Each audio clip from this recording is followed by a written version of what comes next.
Ever stood in front of a supermarket shelf for way too long, just trying to pick a toothpaste? Or spent 45 minutes swiping on Hinge just to ghost someone 5 seconds into the chat? Yeah. Welcome to modern life, where we have every option, and yet somehow no good ones. Too many people, too many apps, too many almond milk brands, and at the end of the day, we're still tired, anxious, and weirdly sad. This is the paradox of choice, or as I like to call it. Why I can't pick a Netflix show, a boyfriend, or a salad without spiraling. Let's fucking go! Barry Schwartz, bless him, warned us in 2004. He said, when you give people too many options, they don't feel empowered. They feel exhausted. And now here we are in 2025. With 68 dating apps, 243 kinds of oat milk, and 500 life paths being sold on Instagram by people named Coach Brittany. You'd think freedom of choice would make us happier. Instead, it feels like we're drowning in maybes. Swipe left, swipe right, match, ghost, repeat, ha ha ha, suck.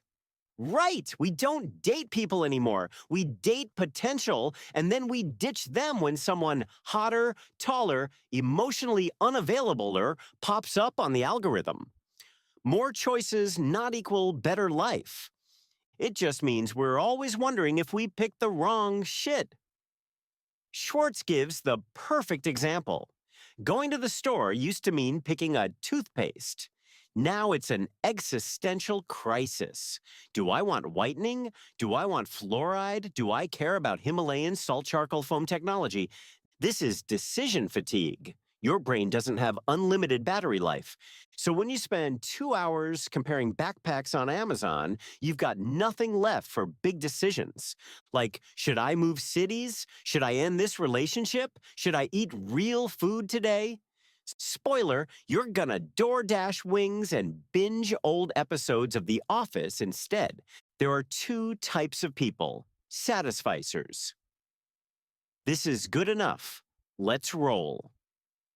Maximizers, what if there's something better, somewhere out there, maybe with abs? Maximizers are fucked, because even when they pick the objectively best option, they don't feel good about it. They're haunted by the 74 other things they could have picked. Dating, maximizers swipe until their thumbs bleed, go on 10 mediocre dates, and then cry in the Uber home wondering if love is dead. Meanwhile, satisficers are just vibing with someone who makes them laugh and brings tacos. Lesson: good enough is good enough. Perfect is a fantasy. And it probably vapes. Let's talk psychology. Opportunity cost. Every choice means a sacrifice. More options. So more things you didn't pick. So more regret. Regret. You buy a phone, then see a TikTok saying it's trash. Now you hate your phone and yourself. Hedonic adaptation. That new car smell? Gone in a week. That hot fling? Boring by week 3. We adapt and the excitement fades. Downward social comparison. You were fine with your vacation until you saw your ex in Tulum with a yoga instructor. Self-blame. When there were only 2 choices and shit went wrong, you could blame fate. Now, you had 9,000 options. It must be your fault. Congratulations, you're now anxious and emotionally self-destructive. Let's zero in on the worst offender. Dating apps. They trick your brain into thinking there's always something better around the corner. But people aren't products. And love isn't Amazon Prime. We're so used to optimizing everything that we treat relationships like a fucking spreadsheet. He's funny, but his Spotify Wrapped was mid.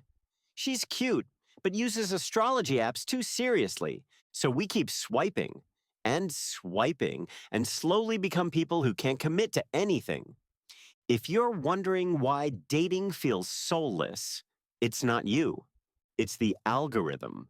And maybe you a little.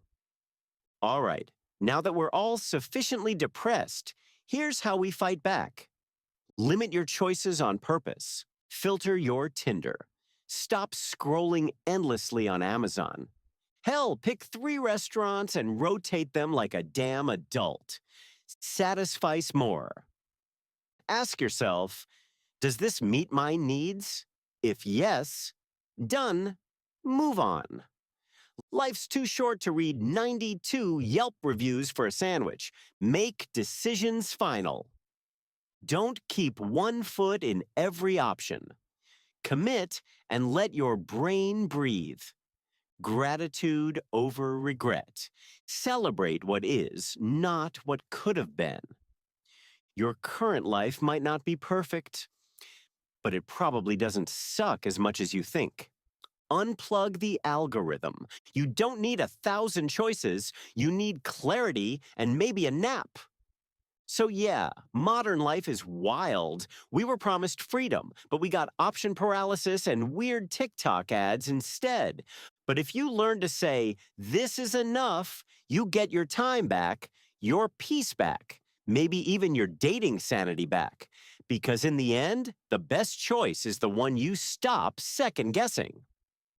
We live in an era of endless scrolls, algorithmic recommendations, and limitless options.